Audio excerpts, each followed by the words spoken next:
From Christmas celebrations to ushering in the New Year and Chinese New Year, 'tis the season of feasting and festive indulgence. But as bellies filled up, so did landfill sites. Statistics show a disproportionate amount of food waste is generated over holiday periods. In the UK, household food waste typically rises 30% during the Christmas season.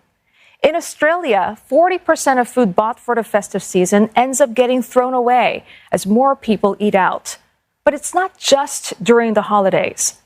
1/3 of all food produced each year doesn't get consumed, according to the UN's World Food Program. That's $1 trillion worth of perfectly edible food ending up in the trash. But here in Asia, Singapore generated 665,000 tons of food waste in 2020. That's the weight of about 46,000 double-decker buses. As wasted food rots in landfills, it releases greenhouse gases that damage our environment. Now, putting this into perspective, if food waste were a country, it would be the 3rd largest polluter after China and the US. Yet only 11 of the 192 national climate plans in the Paris Climate Agreement tackle this issue. So why so much food being wasted? Experts say in developing countries, that's often due to a lack of infrastructure and knowledge about food storage, combined with unfavorable weather. In high-income countries, it's a lack of hardship and economic privilege, plus a preference for aesthetically pleasing produce and sell-by dates. As food prices continue their upward march due to COVID-related supply disruptions, tackling food waste could be a win-win for both our wallets and the environment.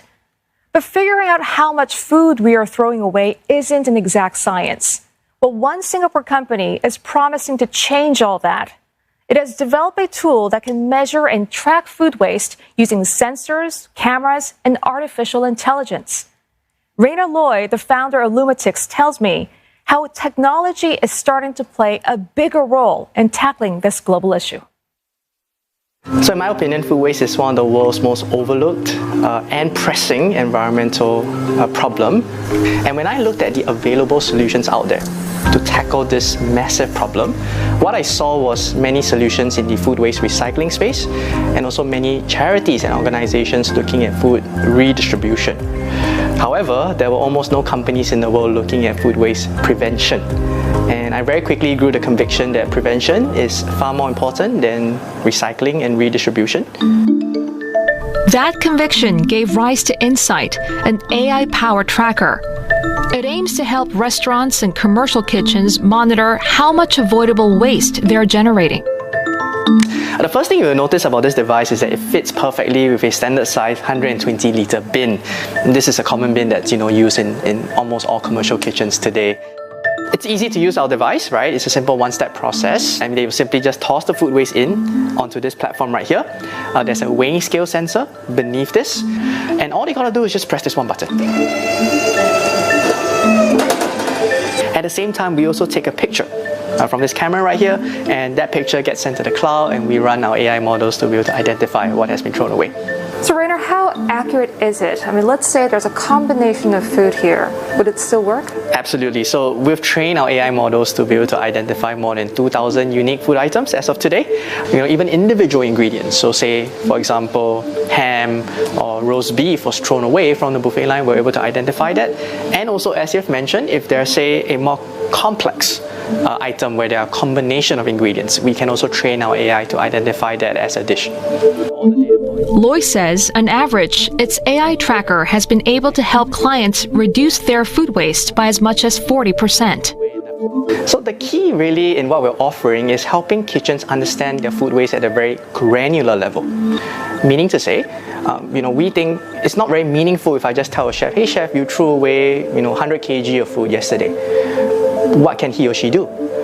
Whereas, when the information is granular, if we're able to tell the chef, hey chef, of the 100 kg, say for example 10 kg of that was raw chicken that was just thrown away. Now with that level of granularity, then the information becomes what we call meaningful and actionable. Sky Restaurant in Singapore began trials with the Insight Tracker in 2019. The director of culinary operations says the smart tool has not only helped cut wastage, but is also good for the bottom line. After the first sort of 2 weeks, 3 weeks of getting the data, we realized that actually some of the products we were wasting much more than we had initially thought. And also then we looked at some of the more expensive products we were using, and we realized that if we actually changed, say for example, we changed the cut of the salmon and brought it down by 5 or 10 grams, over a month it would reduce our waste by about 3.5 to 4 kilos. It's actually the cost, and it's also the time that is put in for the actual team to actually produce the product. So it has an overall effect. Lumitix's main clients are large hotel chains and airline businesses, but it plans to expand beyond restaurants as its technology improves and becomes more efficient. We have identified several other verticals that we would also like to explore. So say for example, the cruise industry, because they run 24/7 buffet lines. Other verticals such as maybe farms or maybe even retail, the supermarkets. We know that there's a lot of food waste that's happening in those verticals, and it's in our plans to explore those verticals in the near future.